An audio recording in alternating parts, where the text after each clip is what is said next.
ನಮಸ್ಕಾರ. ವಿಶೇಷ ಕಾರ್ಯಕ್ರಮಕ್ಕೆ ಸ್ವಾಗತ. ನಾನು ಅಮೃತ ಶ್ರೀಕಂಠ. ಕನ್ನಡ ರಾಜ್ಯೋತ್ಸವ ಸಂಭ್ರಮ ರಾಜ್ಯದೆಲ್ಲೆಡೆ ಮನೆ ಮಾಡಿದೆ. ಕನ್ನಡ ಸಾಹಿತ್ಯ, ಸಾಂಸ್ಕೃತಿಕ ಸೇರಿದಂತೆ ಹಲವು ಕಾರ್ಯಕ್ರಮಗಳು ಇವತ್ತು ನಡೀತಾ ಇದೆ. ಇದರ ನಡುವೆ ಎಂದಿನಂತೆ ಗಡಿ ಜಿಲ್ಲೆ ಬೆಳಗಾವಿಯಲ್ಲಿ ಎಂಇಎಸ್ ಪುಂಡರು ಕಿರಿಕ್ ಮಾಡಿದ್ದಾರೆ.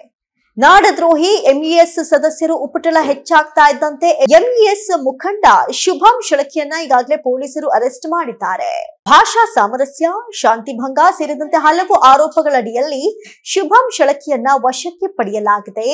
ಅನುಮತಿ ಪಡೆಯದೆ ಕರಾಳ ದಿನಾಚರಣೆ ಮೆರವಣಿಗೆ ಎಂಇಎಸ್ ಪುಂಡರು ಪ್ರತಿ ವರ್ಷ ಕನ್ನಡ ರಾಜ್ಯೋತ್ಸವಕ್ಕೆ ಒಂದಲ್ಲ ಒಂದು ಕಿರಿಕನ್ನ ಮಾಡಿ ಕನ್ನಡಿಗರನ್ನ ಕೆಣಕ್ತಾ ಇರ್ತಾರೆ, ಕೆರಳಿಸ್ತಾ ಇರ್ತಾರೆ. ಈ ಬಾರಿ ಕನ್ನಡ ರಾಜ್ಯೋತ್ಸವದ ಸಂದರ್ಭದಲ್ಲಿ ಈ ಒಂದು ಸಂಭ್ರಮದ ದಿನವೇ ಕರಾಳ ದಿನಾಚರಣೆಯನ್ನ ಮಾಡಿದ್ದು ಮಾತ್ರವಲ್ಲ, ಅನುಮತಿ ಪಡೆಯದೆ ಪ್ರತಿಭಟನಾ ಮೆರವಣಿಗೆಯನ್ನ ನಡೆಸಿದ್ದಾರೆ. ನೋಡಿ, ಹೀಗಾಗಿ ಎಸಿಪಿ ಸಂತೋಷ್ ಸತ್ಯನಾಯಕ್ ನೇತೃತ್ವದಲ್ಲಿ ಪೊಲೀಸರು ಬೆಳಗಾವಿ ನಗರದ ಗೋಪಾವೇಸ್ ಸರ್ಕಲ್ ಬಳಿ ವಶಕ್ಕೆ ಪಡೆದಿದ್ದಾರೆ. ಭಾಷಾ ಸಾಮರಸ್ಯ, ಶಾಂತಿ ಭಂಗ ಸೇರಿದಂತೆ ಶುಭಂ ಶೆಳಕೆ ವಿರುದ್ಧ ಮಾಳಮಾರುತಿ ಪೊಲೀಸ್ ಠಾಣೆಯಲ್ಲಿ ಪ್ರಕರಣವನ್ನ ಕೂಡ ದಾಖಲಿಸಿಕೊಂಡಿದ್ದಾರೆ. ನೋಡಿ, ಎಂಇಎಸ್ ಪುಂಡರು ಯಾವಾಗ್ಲೂ ಇದೇ ರೀತಿ ಕಿರಿಕ್ ಮಾಡಿ ಸುದ್ದಿ ಆಗ್ತಾನೆ ಇರ್ತಾರೆ. ಇದೀಗ ಬೆಳಗಾವಿ ಶಹಾಪುರ ಪೊಲೀಸ್ ಠಾಣಾ ವ್ಯಾಪ್ತಿಯಲ್ಲಿ ನಡೆದಂತಹ ಘಟನೆ ಇದು. ಅನುಮತಿ ಇಲ್ಲದೆ ನಾಡದ್ರೋಹಿ ಎಂಇಎಸ್ ನಿಂದ ಕರಾಳ ದಿನದ ಮೆರವಣಿಗೆಯನ್ನ ನಡೆಸಲಾಗಿದೆ. ಇನ್ನು ಮೆರವಣಿಗೆ ನಡೆಸಿದಂತಹ ನಾಡದ್ರೋಹಿಗಳ ವಿರುದ್ಧ ಕಠಿಣ ಕ್ರಮವಾಗುತ್ತೆ ಎನ್ನುವಂತಹ ಮಾಹಿತಿ ಲಭ್ಯವಾಗ್ತಾ ಇದ್ದು ನಗರ ಪೊಲೀಸ್ ಆಯುಕ್ತ ಭೂಷಣ್ ಬೋರಸೆ ಹೇಳಿದ್ದಾರೆ. ನಾನು ಲಿಖಿತವಾಗಿಯೂ ಅನುಮತಿ ನೀಡಿಲ್ಲ, ಮೌಖಿಕವಾಗಿಯೂ ಅನುಮತಿ ಕೊಟ್ಟಿಲ್ಲ. ಅನುಮತಿ ನೀಡಿಲ್ಲ ಅಂದ್ರೂ ಮೆರವಣಿಗೆ ಮಾಡಿಬಿಟ್ಟಿದ್ದಾರೆ. ಹೀಗಾಗಿ ಎಲ್ಲಾ ಸಂಘಟಕರ ವಿರುದ್ಧವೂ ದೂರು ದಾಖಲಿಸಿಕೊಳ್ತೇವೆ, ಬಳಿಕ ಶಿಸ್ತು ಕಠಿಣ ಕ್ರಮವನ್ನ ಜರುಗಿಸ್ತೇವೆ ಅಂತ ಬೋರಸೆ ಎಚ್ಚರಿಸಿದ್ದಾರೆ. ಇನ್ನು ಯಾವುದೇ ಅಹಿತಕರ ಘಟನೆ ಆಗಬಾರದು ಅನ್ನುವಂತಹ ಕಾರಣಕ್ಕೆ ಭದ್ರತೆಯನ್ನು ನೀಡಲಾಗಿದೆ ಎಂದಿದ್ದಾರೆ. ಇದೇ ವೇಳೆ ಮಹಾರಾಷ್ಟ್ರ ಏಕೀಕರಣ ಸಮಿತಿ ಪುಂಡನ ಜೊತೆಗೆ ಪೊಲೀಸ್ ಅಧಿಕಾರಿಯ ಸೆಲ್ಫಿ ತೆಗೆದುಕೊಂಡಂತಹ ಒಂದು ವಿಚಾರ ಕೂಡ ಬಾರಿ ವೈರಲ್ ಆಗ್ತಾ ಇದೆ.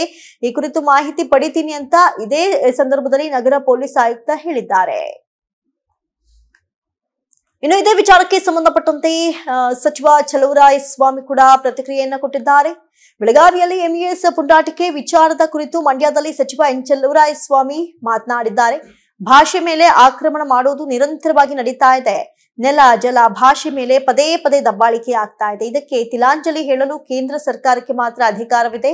ಕೇಂದ್ರ ಸರ್ಕಾರ ರಾಜ್ಯಗಳನ್ನ ಕರೆದು ಮಾತನಾಡಬೇಕು. ಭಾಷೆ, ನೆಲ, ಜಲ ಪರಿಸ್ಥಿತಿ ನೋಡಿ ತೀರ್ಮಾನ ತೆಗೆದುಕೊಂಡ್ರೆ ಮಾತ್ರ ಸರಿ ಆಗುತ್ತೆ.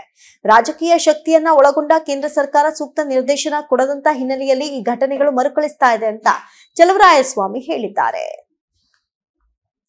ಇನ್ನು ನಮ್ಮ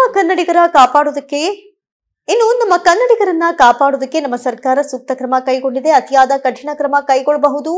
ಮಹಾರಾಷ್ಟ್ರದಲ್ಲೂ ಕನ್ನಡಿಗರಿದ್ದಾರೆ. ಮಹಾರಾಷ್ಟ್ರ ಸಹಕಾರ ನಮಗೂ ಬೇಕು, ನಮ್ಮ ಸಹಕಾರ ಅವರಿಗೂ ಬೇಕು. ಎಲ್ಲವನ್ನ ಅವಲೋಕನೆ ಮಾಡಿ ನಮ್ಮ ಸರ್ಕಾರ ತೀರ್ಮಾನ ತೆಗೆದುಕೊಳ್ಳುತ್ತೆ ಎಂದಿದ್ದಾರೆ ಚಲುವರಾಯಸ್ವಾಮಿ. ಅನೇಕ ಬಾರಿ ನಿರ್ದೇಶನ ಕೊಟ್ಟು ಕ್ರಮ ಕೈಗೊಂಡಿದೆ. ಇದನ್ನೆಲ್ಲ ತಡೆಯುವಂತಹ ಅಧಿಕಾರ ಕೇಂದ್ರಕ್ಕೆ ಮಾತ್ರ. ತಮಿಳುನಾಡು ಸಮಸ್ಯೆನೇ ಅಲ್ಲ. ಕೇಂದ್ರ ಸರ್ಕಾರ ಸುಪ್ರೀಂ ಕೋರ್ಟ್ಗೆ ಅಪೀಲ್ ಸಲ್ಲಿಸಿದ್ರೆ ಒಂದು ದಿನದಲ್ಲಿ ಸರಿ ಹೋಗುತ್ತೆ.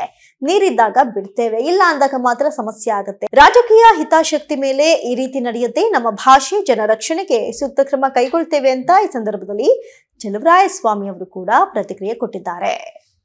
ಒಟ್ಟಾರೆ ಎಂಇಎಸ್ ಪುಂಡರಿಗೆ ತಕ್ಕ ಶಾಸ್ತಿ ಆಗ್ಲೇಬೇಕು ಅನ್ನೋದು ಕೆಲವರ ವಾದ.